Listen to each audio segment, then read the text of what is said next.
شہید کے خون کے بارے میں آپ نے فرمایا کہ خون سے اس طرح خوشبو آئے گی جس طرح کستوری سے آتی ہے.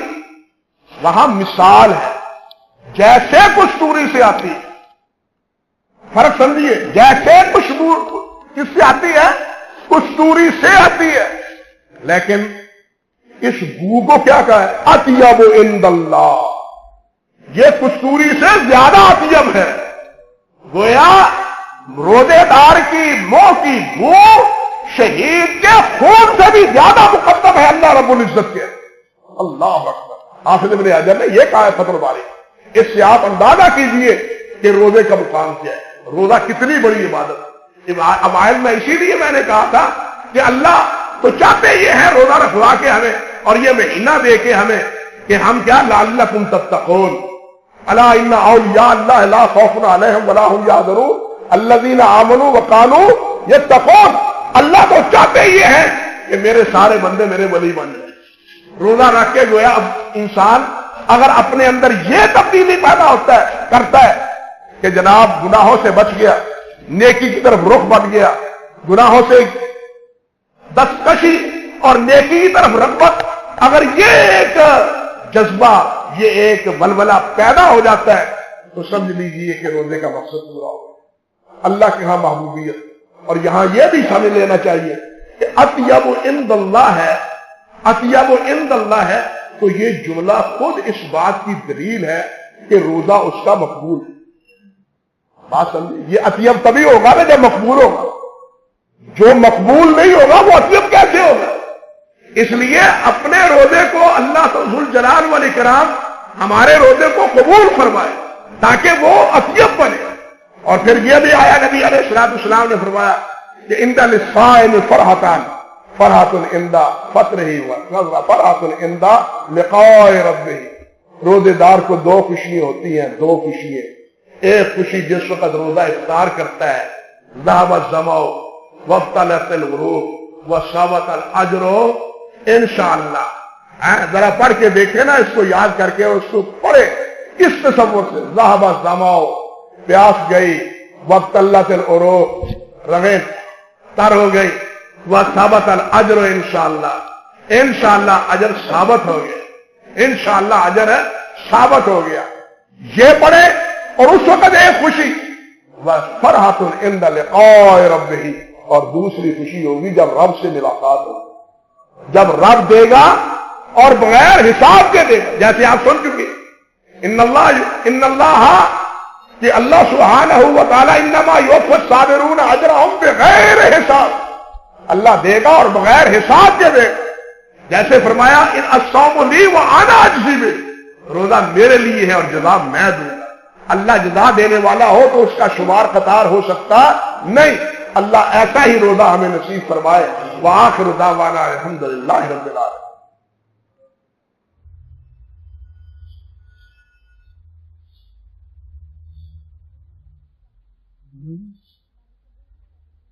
So